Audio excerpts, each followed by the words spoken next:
As Mary stepped out, a tense silence filled the small shop. I could feel Louis's eyes on the cloth wrapped around my hand, and I noticed the worry that crossed his face.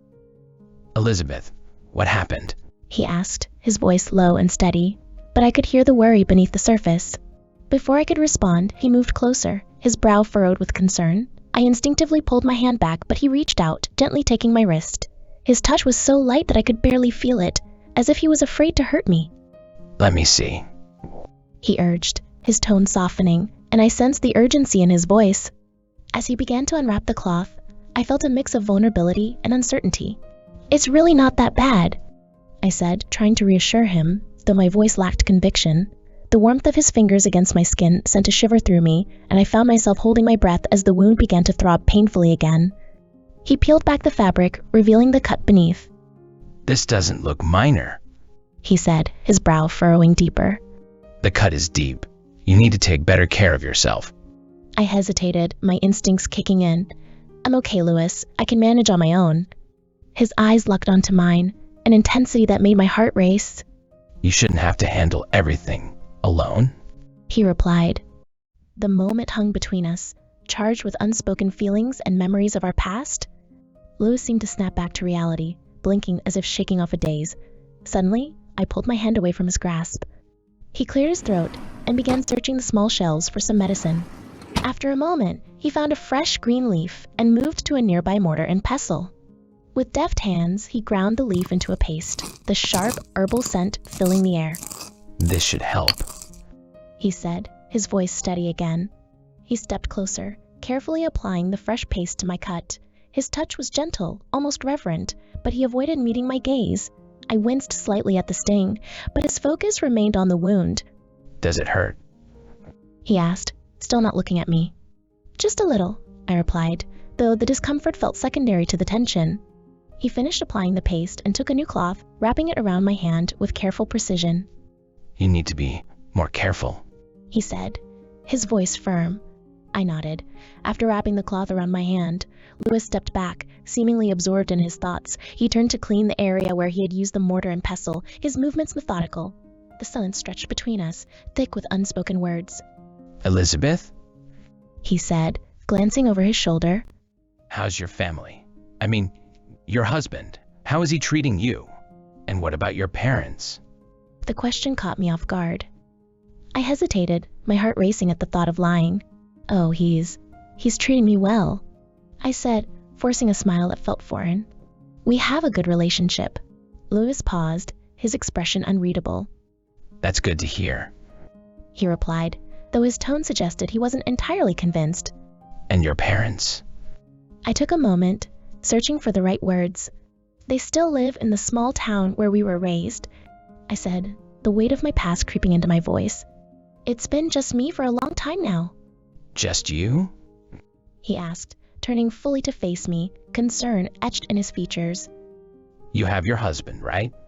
Yes, me and my husband, I replied, the words slipping out with a tinge of defensiveness that I couldn't quite mask, though he's often away on business trips. Of course, he said. That sounds lonely. It's fine, I insisted, too quickly. I've adapted. I have everything I need here, but as the words left my lips, I felt the hollowness in them. That's good to hear, Louis replied, but the atmosphere shifted, thickening with an awkward tension. Finally, I summoned the courage to ask a question that had lingered in my mind for years. Are you not mad anymore? The words slipped out before I could second-guess myself, revealing just how much I needed to know. He paused, his brow furrowing slightly as he considered my question. I'm not mad, Elizabeth. First, understand the situation. We all have to make choices. His tone was calm, but I could hear the weight of his feelings beneath it. Another silence settled over us, awkward and heavy.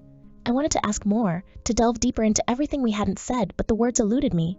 Instead, I felt the familiar pang of regret for the things left unsaid. Well, I finally said, breaking the stillness, I should get going. I gathered myself, glancing toward the front of the shop. Thank you for your help. He nodded, though I could tell he wanted to say something more. Take care, he said softly, the words lingering between us like a bridge untraveled. As I turned to leave, I paused for a moment, yearning for a final exchange that could capture everything left unsaid. Instead, I opened the door and stepped out. As I stepped outside of the herb shop, I spotted Mary pacing back and forth, her brow creased with worry. Miss Elizabeth! She exclaimed, rushing toward me. I was worried. What happened there? Who was he? I took a breath. He's just an old friend, Mary. We grew up together. Just an old friend? She echoed, skepticism lacing her tone. He looked intense. Are you sure everything is all right? Really it is. I promise. I offered her a reassuring smile, hoping to quell her concerns. Let's just get back home. As we began our walk back to Harvey, who was waiting patiently by the horse-drawn cart, I noticed Mary's lingering worry. How's your hand? She asked, glancing at the fresh cloth wrapped around it.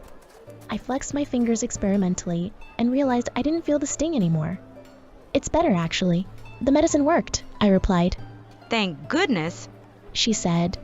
Let's just get home, I urged, grateful for her concern but eager to move on. When we reached Harvey, he turned with a warm smile. Miss Elizabeth, Mary, I was starting to wonder if you'd gotten lost in there. He joked, though I could see the genuine concern in his eyes. No, just a little caught up, I replied, brushing off the unease that still clung to me. Mary climbed into the cart first, and I followed, taking a seat beside her as Harvey secured the reins. He clicked his tongue, urging the horses forward, and we began to roll down the path toward home.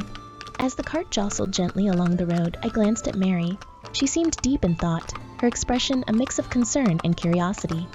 The familiar landscape of our village began to pass us by, the fields stretching out on either side, vibrant and alive. Do you want to talk about it? She finally asked, her voice gentle. I shook my head slightly. Not right now. I just need a little time to process everything. All right, she said softly, her understanding evident. But I'm here if you need me. At that moment, I realized that I didn't see her as just a servant. She was my friend, someone who genuinely cared, and it was a perspective I hadn't fully considered before. The encounter with Lewis had stirred something deep within, and I knew it would take time to sort through the feelings it had awakened. As I returned home, I headed straight to my bedroom, where I found my husband sleeping peacefully. I tiptoed inside, careful not to disturb him, and opened the wardrobe to find a clean dress. The one I had on was dirty from the village, and I wanted to change before he noticed. Just as I turned to leave, he stirred, his voice heavy with sleep. Where have you been? He demanded, his tone sharp and commanding. I could feel the tension crackling between us. I just went to the medical herb shop, I explained, trying to keep my voice steady. I cut my hand on some broken plates while cleaning up. His expression darkened, anger flickering in his eyes. Why were you cleaning? That should be the servant's duty, not yours. The word struck a nerve. It was the first time I felt he wasn't considering me as an addition to his servants. They're not just my servants, I replied quietly, my heart racing. They're my friends. They help me, and I help them. His gaze hardened. You shouldn't be doing their work for them. He snapped, stepping closer, his presence looming over me. It's not just work to me, I insisted, though my voice trembled. I care about them. I can't just treat them like hired help. He moved even closer, and I could see the fury boiling beneath the surface. You're too soft, Elizabeth. You need to remember your place. He growled, his face inches from mine. The warning in his tone sent chills through me. And you need to understand that I'm not just a reflection of you. I have my own life and relationships. But his patience snapped. In a flash, his hand shot out, catching my arm with a painful grip. I gasped as he pulled me closer, his eyes blazing with rage. You will regret crossing me, he said, his voice low and menacing. I struggled against his hold, but he tightened his grip, his anger boiling over. The world around me faded, and all I could feel was the ache in my arm, a physical reminder of his dominance. I won't let you disrespect me, he spat, finally releasing his grip as he turned and stormed out of the room. The sudden absence of his hand left my arm tingling, a lingering reminder of his anger.